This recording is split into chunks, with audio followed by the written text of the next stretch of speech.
sebelumnya, izin untuk memperkenalkan diri terlebih dahulu. Saya Lupa Pairasinik. Saya Sofia. Saya sebagai orang Purwodana. Saya Farel Wijaya. Saya Fajar Putra Wijaya. Di sini kita akan menjelaskan materi tentang pengembangan sampah lingkungan. Dan di sini kita akan mendapatkan tema sampah koran. Disimak ya.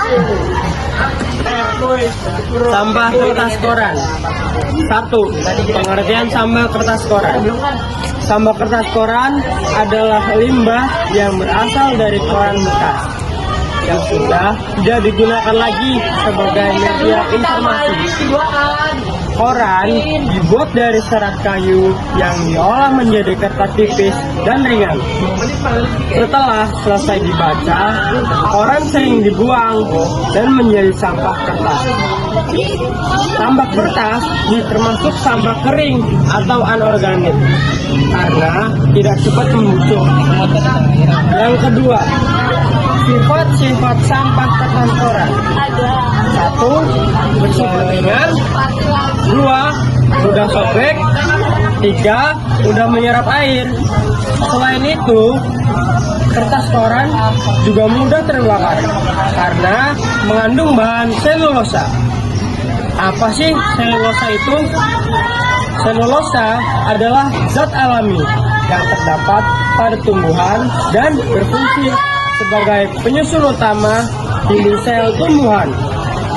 Selulosa membuat tumbuhan menjadi kuat dan dimanfaatkan sebagai bahan utama pembuatan kertas.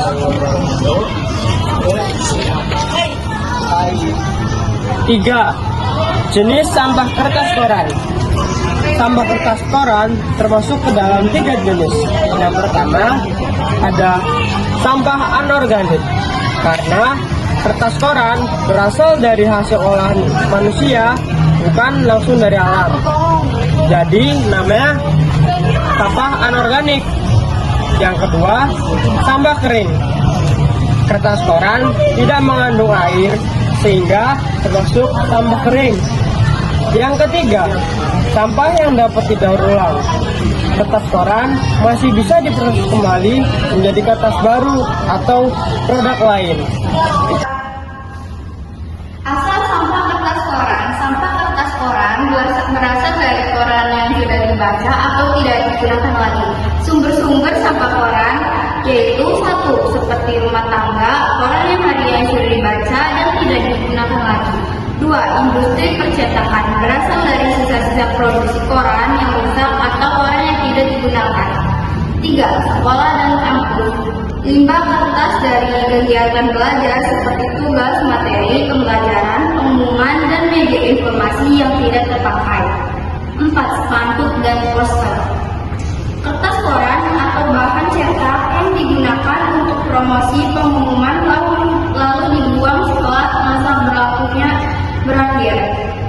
5. Industri dan perusahaan. Sampah kertas koran berasal dari kantor sekolah dan interaksi pemerintah dan media cetak sebagai sumber informasi lalu dibuang setelah tidak terpakai. Kesimpulan, sampah koran berasal dari rumah tangga, percetakan, serta industri yang menggunakan media cetak dan membuangnya setelah tidak terpakai. Lama sampah koran bisa terurai. Lama sampah koran terurai adalah rata-rata bisa mencapai 2 atau 6 minggu. Bisa lebih cepat 2 minggu jika berada di tanah yang lembab, terkena udara, dan banyak mikroorganisme. 3. Bisa lama hingga beberapa bulan jika kering, tertimbun, atau di tempat minim oksigen, misalnya TPU tertutup. Mengapa kertas koran cepat terurai? 1. Bahan dasar alami. Koran terbuat dari serat selulosa kayu, yaitu bahan organik yang mudah diurai bakteri dan jamur. 2. Struktur tipis dan berpori. Kertas koran tipis sehingga mudah menyerap air dan cepat dihancurkan mikroorganisme. 3. Tinta relatif ramah lingkungan. Tinta koran modern umumnya berbasis karbon, air, lebih mudah terurai dibanding tinta glossy. Faktor yang mempengaruhi kecepatan terurai. 1. kelembapan, karena lembab mempercepat penguraian. 2. Oksigen, penguraian lebih cepat di tempat terbuka. Suhu hangat mempercepat kerja mikroorganisme. Ukuran, koran yang disobek kecil lebih cepat terurai. Lingkungan, dikompos lebih cepat dibanding di TPA. Kesimpulannya, sampah kertas koran termasuk sampah yang sangat mudah terurai karena berasal dari bahan alami. Walaupun cepat terurai, mendaur ulang kertas koran tetap lebih baik karena dapat menghemat pohon, air, dan energi. Manfaat positif dan negatif sampah kertas koran. Manfaat positif sampah kertas koran. Yang pertama, bahan peredam panas atau isolator kalor. Kertas koran memiliki banyak rongga udara sehingga menghambat perpindahan kalor.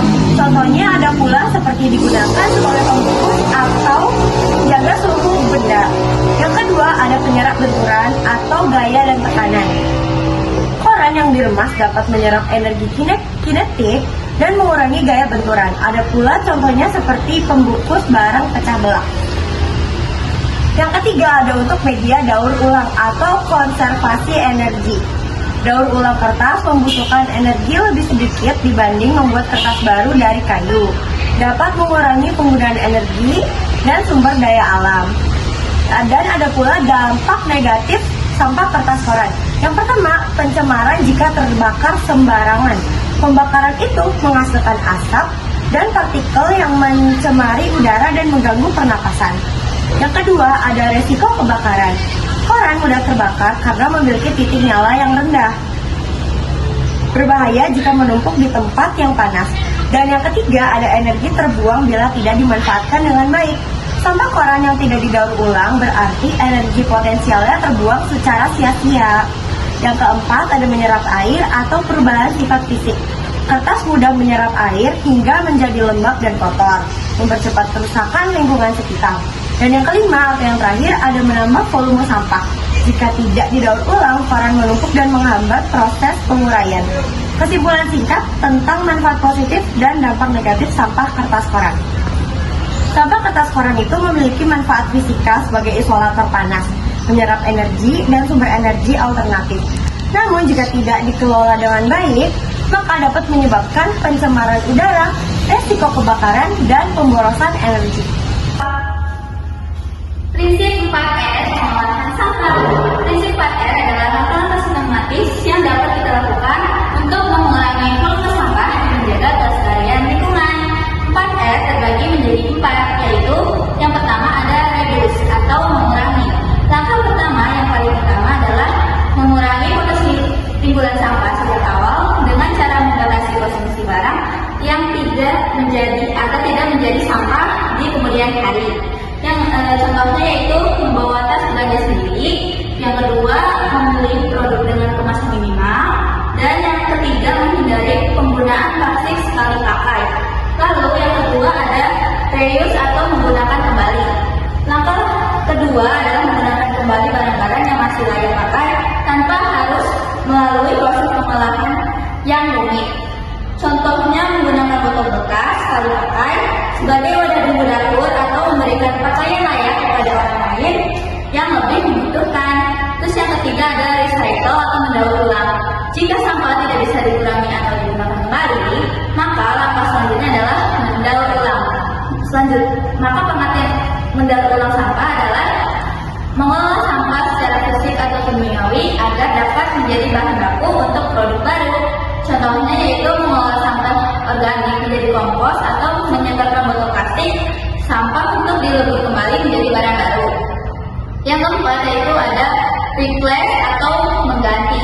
Langkah ini fokus mengganti benda-benda yang berpotensi merusak lingkungan dengan alternatif yang lebih tahan lama atau bisa dibilang dipakai berulang kali. Contohnya yaitu mengganti kantong plastik dengan tas kain, lalu mengganti sedotan plastik dengan sedotan stainless, atau mengganti pembalut sekali pakai dengan menstruasi cup. Dan yang terakhir, mengapa sih prinsip 4R penting? Karena yang pertama, mengurangi beban TPA, yang kedua, menghemat sumber daya, dan